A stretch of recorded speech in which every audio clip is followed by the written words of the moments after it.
A few days after the look at the Army tape, determinations, conclusions you made about what you saw on the field?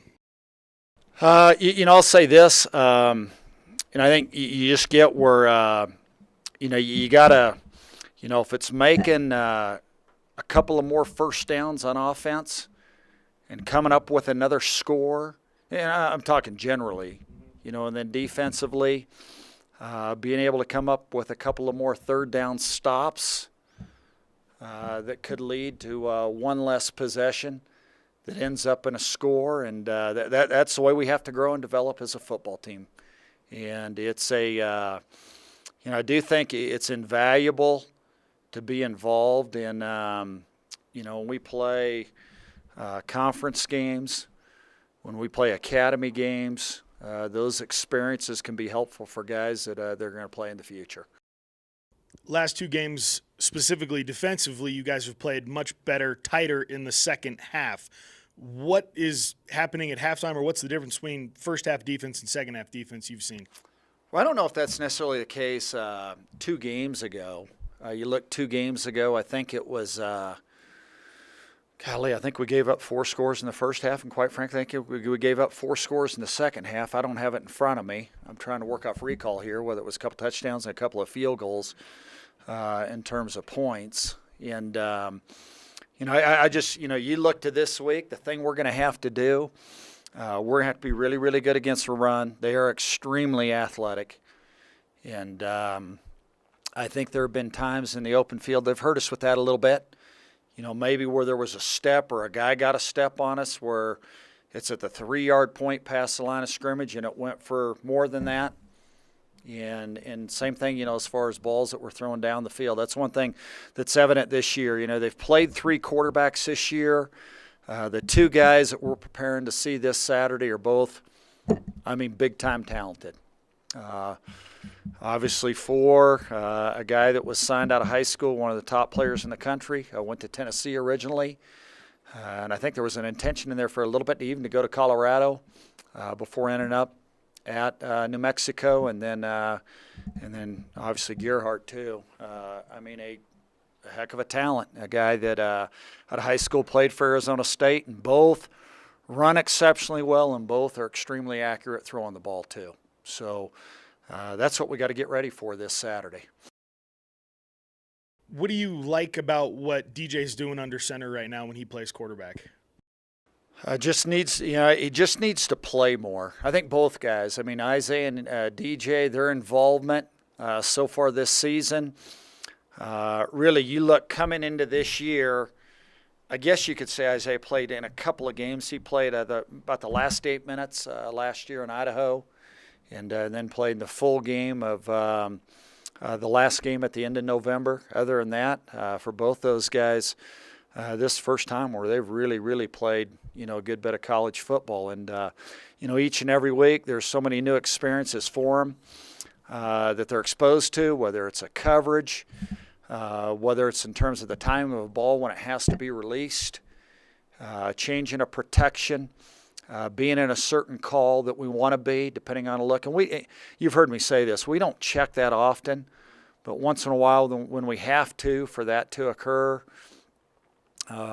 just putting them through, not that you don't in terms of the rehearsals and why you practice, but just being able to do it even more often and being able just to digest and take game experiences and hopefully use them to more benefit as we head forward. When you look at Isaiah's game right now, what would you like to see him do more of when he's in the game? He's been pretty solid. You look if you went you look the last 3 weeks, has been productive. We've had some good drives, and yet both have plenty. Both of them. If you're asking, just things that you're looking for improvement, I think just being able to go forward even more in terms of command, as a quarterback, and you have to have that at that position. Are you saying you'd like him to be more vocal in his command? Both, yes, for both guys. And but a part of that, again, is being involved. and playing in games and knowing what's really, really pertinent and the things, just the priorities that have to be involved in terms of playing that position. And, so much of it, you're going to move, you're going to throw, you're going to handle the ball, and, the way you call a cadence, all that's part of being a complete player as a quarterback. So it's part of what you're gonna look at when you decide who's gonna start on Saturday. Will be, yes, sir. Do you know when you'll make that determination? When we do, we will. I think it's just helpful to watch a full week of practice. When Saucier gets the ball and he's running, what do you like about what he's doing right now? He's learning. I think one of the things you've seen with him is there's some versatility there. He's caught a couple of balls here recently that have been decent gains. Been involved with a kick return here or there, and in good strength. And another guy, first year playing, and it's good for him to be involved, to keep playing. Gearhart's listed as the starter for New Mexico right now, but you mentioned Jones is available, both, talented players, like you said. So how does that affect your preparation, knowing both of those guys could be in the game? I do think there are a lot of similar qualities. Both are very accurate. You look at the time, whether it was last week or the previous weeks, especially the last 2 weeks, guys that are mobile, absolute threats on design runs or on scrambles, and yet at the same time throw a great ball. And the other part is just how much they get the ball down the field, which in recent years I don't think that's been a great part of their focus, where now it's a tough preparation. I mean, just the spread that they utilize, how well they throw it, how well they run it, in addition to using the quarterback as a ball carrier and a thrower. And with teams scoring early against you guys, with the exception of a few games, do you feel like you're always playing catch-up and would rather try to set the tone in a way? Which games to which are you referring? Just the last couple of games, teams scoring early. Army got out early lead. I know Boise State scored a lot early. Do you just feel like you're trying to play catch-up in a way, or is that not the case? Well, you look, there were a couple of games before that where that didn't occur, in Las Vegas, and then in the Home Service Academy game that we had. There are going to be times where they may or may not score, and we may or may not score. Now, you like it a lot better when you come up with a stop, or you like it much better when we score early too. Sure, and I know this goes way back, but 12-3 at home against New Mexico, on the road 9-10. Is there something you guys prefer? Obviously, playing at home, every team likes to, but is there something about this team specifically you like playing at home? We like playing it just in general.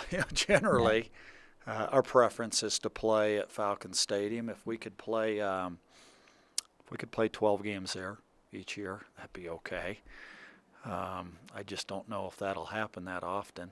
And so if it was only 10, we'd take that. Coach, first time since 2011, I think, that two Mountain West teams have been ranked as high as they are currently. Fresno State, Utah State, where they're at. I guess my question, it's kind of looking a little further ahead on the bigger picture, but I know you're a proponent of a bigger playoff. What would it take, if at all, for a Mountain West team to get into this 4-team playoff? Do you think there's a shot even? No. I mean, not even. Not realistically. No. Even there's a squad out there that's won like 20, 21 straight games. That's tried to schedule as many BCS opponents as they, or not BCS, but power. The five from one of the 5 conferences as much as they can, and probably won't scratch the surface. The current format, I've said before, if the current format continues for the next 10 years, then realistically probably all 4 playoff teams the next 10 years are going to come from, there's one independent, only one independent, where that's the case, that's in Northwest Indiana or one of those 5 conferences.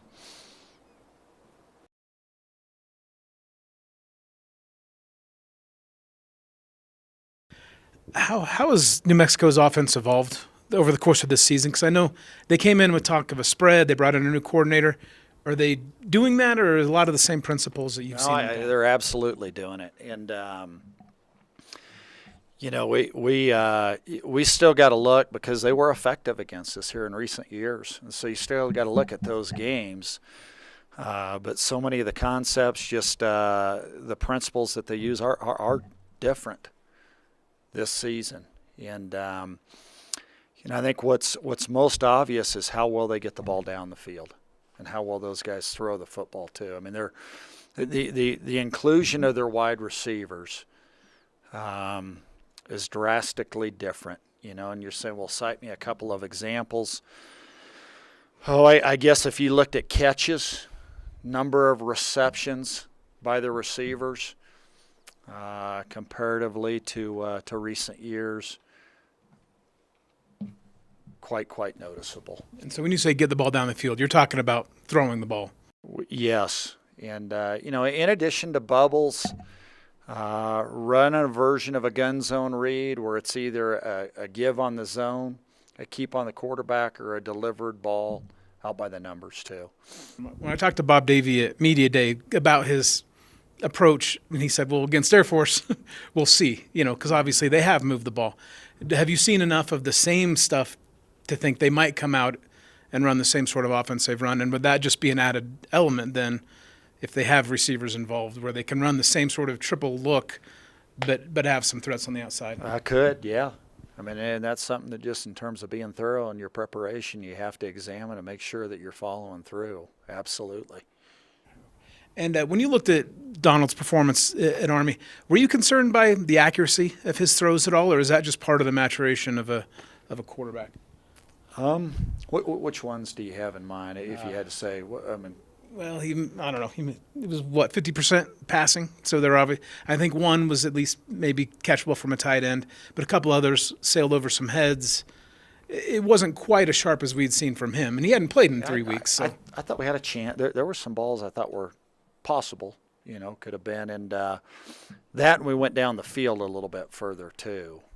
Just thinking, hey, sometimes what you do is, when the ball goes, if you shoot from further out, you're able to earn more points. You get 3 points if you shoot from a little bit further out. I don't know if your field goal percentage is quite what it would be if you're down on the block. There's some trade-off there. But we would like to be accurate when we throw. And when you talk about the command and maybe the leadership, I guess you would say. Of a Yeah, I don't quarterback. think it's leadership. I mean, but just in terms of